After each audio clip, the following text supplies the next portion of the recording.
नमस्कार, आप देख रहे हैं द सुगम राजस्थान का नंबर 1 चैनल। जी हाँ, पेश है 24 मार्च और सोमवार राजस्थान प्रदेश की आज की टॉप एट द रेट 10 बड़ी खबरें। लेकिन उससे पहले शुरुआत करेंगे देश दुनिया की आज की बड़ी खबर के साथ।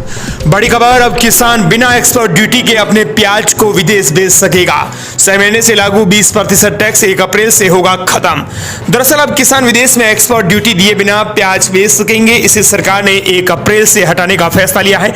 रेवेन्यू विभाग ने शनिवार को इस संबंध में नोटिफिकेशन भी जारी कर दिया और किसानों में खुशी की लहर है। सरकार ने प्याज के एक्सपोर्ट पर 13 सितंबर 2024 से 20% निर्यात है वो शुल्क लागू किया था। इसी दौरान देश भर में प्याज की औसत कीमतों में करीब 49% की गिरावट आई है, जबकि रिटेल प्राइस में पिछले 1 महीने में 10% की कमाई आई है। इससे पहले सरकार ने देश में प्याज की उपलब्धता बनाए रखने के लिए मिनिमम एक्सपोर्ट प्राइस यानी MEP लगाने के साथ ही करीब 5 महीने तक एक्सपोर्ट पर रोक लगा दी थी। अब आपको बता दें कि राजस्थान और देश भर के अंदर किसान बिना एक्सपोर्ट ड्यूटी के प्याज को विदेश भेज सकेगा। सरकार आपको बता दें कि 6 महीने बाद 1 अप्रैल से इस नियम को खत्म करेगी। चलिए बात कर लेते हैं राजस्थान प्रदेश की आज की बड़ी खबरों की और शुरुआत करते हैं राजस्थान प्रदेश की आज की पहली बड़ी खबर के साथ। बड़ी खबर, जोधपुर गांधीधाम सुपरफास्ट ट्रेन 23 मार्च से रोजाना चलेगी। अब तक सप्ताह में 3 दिन हो रही थी संचालित। वापसी में स्टेशनों से संचालन का समय में हुआ बदलाव। जोधपुर से चलकर गांधीधाम जाने वाली सुपरफास्ट ट्रेन रविवार 23 मार्च से रोजाना अब चलेगी। इसके साथ ही ट्रेन की गांधीधाम से वापसी में रास्ते के स्टेशनों से संचालन समय में भी बदलाव किया जा रहा है।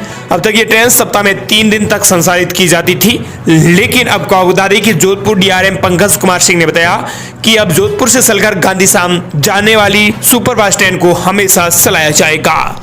अगली बड़ी खबर, राज मंदिर में सनी देओल लॉन्च करेंगे जाट का ट्रेलर। 24 मार्च को आज जयपुर में होगा स्पेशल इवेंट। फिल्म के एक्टर्स, डायरेक्टर, प्रोड्यूसर रहेंगे मौजूद। बॉलीवुड के दिग्गज अभिनेता सनी देओल एक बार फिर अपने फैंस के लिए बड़ा धमाका लेकर आ रहे हैं। उनकी फिल्म जाट का ट्रेलर अब जयपुर के प्रतिष्ठित राज मंदिर सिनेमा में लॉन्च किया जाएगा। इसके लिए 24 मार्च को एक भव्य इवेंट आयोजित किया जाएगा, जिसमें सनी देओल के साथ फिल्म की पूरी स्टार कास्ट, निर्देशक और प्रोड्यूसर भी मौजूद रहेंगे। फिल्म के मेकर्स ने रविवार को सोशल मीडिया पर ट्रेलर लॉन्च की घोषणा करते हुए इसका धमाकेदार प्रोमो शेयर किया है। प्रोमो में सनी देओल अपने ट्रेडमार्क गुस्से और जबरदस्त अंदाज में नजर आ रहे हैं। बैकग्राउंड में गूंजती आवाज में कहा गया है, सॉरी बोल। अगली बड़ी खबर, राजस्थान में 27 मार्च से सीधे अकाउंट में आएंगे 800 रुपए। विभाग ने तैयारियों की जायजा लिया। शिक्षा सत्र के प्रारंभ होने के 8 महीने के बाद बड़ी खबर आ रही है। आखिरकार राज्य सरकार को सरकारी स्कूलों में पढ़ने वाले बच्चों की यूनिफॉर्म का ख्याल आ ही गया है। सरकार कक्षा 1 से 8वीं तक के सभी छात्र और कक्षा 9 से 12वीं तक की छात्राओं को यूनिफॉर्म के 800 रुपए देने जा रही है, जिसकी शुरुआत 27 मार्च को मुख्यमंत्री खुद भजला शर्मा करेंगे। राज्य सरकार की बजट घोषणा के क्रियान्वयन के लिए संबंध में शिक्षा विभाग ने तैयारियां शुरू कर दी है। ये राशि DBT योजना के जरिए विद्यार्थियों के बैंक खाते में जमा होगी। राज्य भर में 12,94,645 छात्रों को भी निःशुल्क यूनिफॉर्म का लाभ मिलेगा। लंबे अवसर के बाद राजकीय स्कूल में पढ़ने वाले कक्षा 1 से 8 और कक्षा 9 से 12वीं की छात्राओं को यूनिफॉर्म और बैग्स के लिए 800 रुपए अनुदान दिया जाएगा। अगली बड़ी खबर, रामनवमी पर मिलेगा बड़ा तोहफा। JDA का एक और बड़ा धमाका, 777 आवासीय भूखंडों की प्रक्रिया होगी शुरू। दरअसल जयपुर वासियों के लिए रामनवमी पर खुशखबरी आने वाली है। जयपुर विकास प्राधिकरण यानी JDA ने 777 नव आकाश आवासीय भूखंडों की सौगात दी है, जिसकी आवेदन प्रक्रिया 6 अप्रैल से शुरू होगी। इस बार गंगा विहार, यमुना विहार और सरस्वती विहार नाम से 3 नई आवासीय योजनाएं लाई जा रही है। खास बात यह है कि यमुना विहार सबसे महंगी कॉलोनी होगी, जहां भूखंडों की आर्थिक दर 15,500 रुपए प्रति वर्ग मीटर होगी। यदि आप भी जयपुर में अपना घर बनाने का सपना देख रहे हैं तो ये सुनहरा अवसर आपके लिए ही है। अगले बड़े खबर, पूर्व CM गहलोत बोले, वे लाते हैं हम इसे बंद कर देते हैं। ऐसे बिल आएंगे तो सवाल उठेंगे, क्या लिखा है ये मैंने अभी तक नहीं देखा। राजस्थान लोकतंत्र के सेनानियों का सम्मान विधेयक 2024 पर पूर्व CM अशोक गहलोत ने कहा है कि इस तरह के बिल सही नहीं है। वे लाते हैं, हम इसे बंद कर देते हैं। बिल में क्या लिखा है ये तो मैंने अभी तक नहीं देखा है, पता नहीं वे ऐसा क्यों सोचते हैं। ऐसे बिल आएंगे तो फिर कई सवाल उठेंगे। गहलोत रविवार को जयपुर में आजादी के लिए जान देने वाले क्रांतिकारियों के परिजनों के समान समारोह के बाद मीडिया से बातचीत कर रहे थे। पूर्व सीएम ने बताया कि वो जो भी योजना लाएंगे, वो जो भी ऐसे बिल लाएंगे, हम इसे बंद करेंगे, जो कि युवा पीढ़ी और विश्वास के लिए होना चाहिए। आने वाली पीढ़ी क्रांतिकारियों के बारे में विश्वास नहीं करेगी। अगली बड़ी खबर, सीएम और डिप्टी सीएम 25 मार्च को आएंगे बाड़मेर, आदर्श स्टेडियम में महिलाओं से करेंगे बातचीत। तैयारियों को लेकर कलेक्टर टीना डाबी ने ली मीटिंग।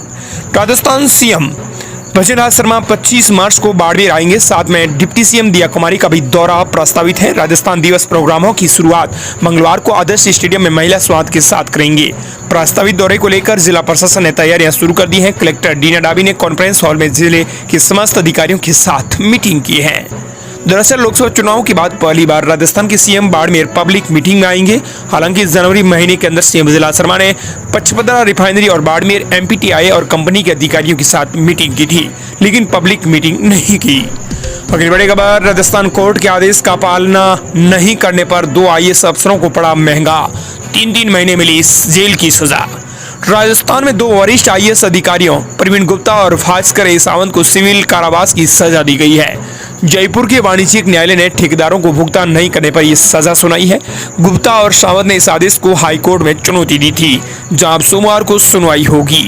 राजस्थान में भारतीय प्रशासनिक सेवा यानी आईएएस के 2 वरिष्ठ अधिकारियों प्रवीण गुप्ता जी और भास्कर सावंत जी को जयपुर वाणिज्यिक न्यायालय क्रम 1 ने 3 महीने के लिए सिविल कारावास की सजा सुनाई है।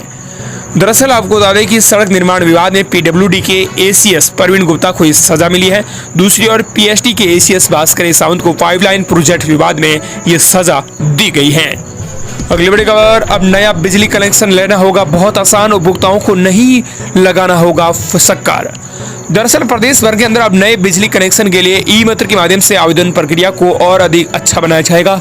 ई मित्र एप्लीकेशन को अब डिस्कॉम्स के new connection management system module से इंटीग्रेटेड कर दिया गया है, जिससे अब ई मित्र पर आवेदन के साथ ही डिस्कॉम्स कार्मिकों के स्तर पर किए जाने वाले निरीक्षण, डिमांड नोट जारी करने आदि प्रक्रियाएं भी एनसीएमएस मॉड्यूल पर संधारित होंगी।